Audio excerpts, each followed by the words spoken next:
एक बड़ी सी गाड़ी में, बड़े से ट्रक में कुछ पत्थर लदे हुए जा रहे थे और पत्थर आपस में टकराए, आपस में बात करने लगे। एक पत्थर ने दूसरे पत्थर से पूछा, भैया तुम्हारा नाम क्या है, तुम कहां से हो? तो उस पत्थर ने कहा, मैं शंख मरमर का पत्थर हूं और मैं मकराना से आया हूं। कहां से आया हूं? मैं मकराना। मकराना एक जगह है जहां से पत्थर आते हैं। मकराना का पत्थर बड़ा अच्छा मानते हैं लोग। तो दूसरा पत्थर कहता है, भैया मैं भी मकराना से हूं। तो इस नाते तो हम भाई भाई हुए, हमारी सकल सूरत एक है, हमारा रूप रंग एक है और हम एक ही जगह से हैं, हम दोनों पत्थर हैं, इस नाते हम भाई भाई होते हैं। इस बात पर पहले वाले पत्थर ने बड़ी बढ़िया बात कही, गौर से सुनते रहना। बोला, भैया हम केवल एक जैसे दिखते नहीं हैं, हम केवल और केवल एक जगह से ही नहीं हैं, हम दोनों का और भी बहुत कुछ एक जैसा है। जैसे जैसे तुम्हें याद है कि जब हम पूरे पहाड़ का हिस्सा होते थे, उस पहाड़ से जब हम काटे गए, हम एक ही पहाड़ से दोनों काटे गए हैं।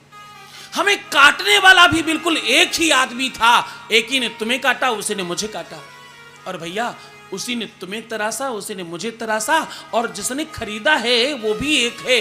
बेचने वाला, काटने वाला और सजाने वाला, सब कुछ करने वाला बिल्कुल एक है। हमारा रूप रंग एक है, हमारी पहचान एक है, हमारी जाति संप्रदाय एक है, और बेचने वाला, खरीदने वाला, तरासने वाला भी एक है।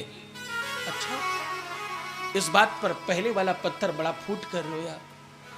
बोला, भैया अगर सब कुछ एक है, आंख नाक कान मुंह सब कुछ बिल्कुल बराबर बराबर, सब कुछ वही वही का वही है, तो हमारी और आपकी किस्मत में इतना अंतर क्यों है?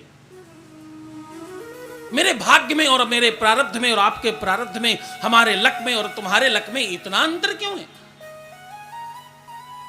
मैं जहां जा रहा हूं, लोग मेरे सर के ऊपर पैर रखकर जाएंगे और वहीं पर तुम्हारे पैरों पर अपना सर रखेंगे।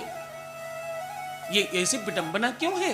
मैं जिस मंदिर में जा रहा हूं, उस मंदिर में मैं फर्श पे लगने जा रहा हूं और उसी मंदिर में तुम मूर्ति बनकर लगने जा रहे हो। लोग मेरे सर के ऊपर पैर रखकर जाएंगे और तुम्हारे पैरों पर अपना सर रखेंगे। ये इतनी बड़ी विडंबना क्यों है और इतना अंतर क्यों है?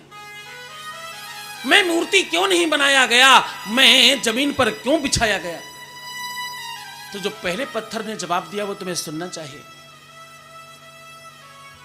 उसने कहा, भैया हमारे और तुम्हारी भाग्य और प्रारब्ध में कोई अंतर नहीं है। हमारी तुम्हारी भाग्य किस्मत सब बिल्कुल एक जैसी है। हमारी तुम्हारी नियति में अंतर है, हमारी तुम्हारी दृष्टिकोण में अंतर है, हमारी तुम्हारी सोच में अंतर है। जब हम पहाड़ से अलग किए जा रहे थे, वो समय तुम्हें याद है? जब हमारे सर पर हैमर्स चल रहे थे, हथौड़े चल रहे थे, बम बारूद लगाए जा रहे थे, वो समय तुम्हें याद है? घनघोर संकट था हमारे सर पर। वो संकट, वो मुसीबत तुम सहन नहीं कर सके, तुम क्रैक हो गए, तुम दरक गए, तुम में दरार आ गई और तुम टूट गए। इसलिए तुम्हें स्लाइस करके पतला पतला काट दिया गया। मैं अडिग रहा, मुझे विश्वास था अपने इष्ट पर, अपने गुरुदेव पर, अपने भगवान पर मुझे भरोसा था, विश्वास था, इसलिए मैं अडिग बैठा रहा। मैं टूटा नहीं, मैं क्रैक नहीं हुआ, मैं दरका नहीं, मेरे में क्रैक नहीं आया, इसलिए मुझे मूर्ति बना दिया गया। भैया बड़े संकट सहे हैं, लेकिन उस संकटों का फल ये है कि आज पूरा विश्व मुझे पूजता है और मेरी पूजा करता है। हाँ?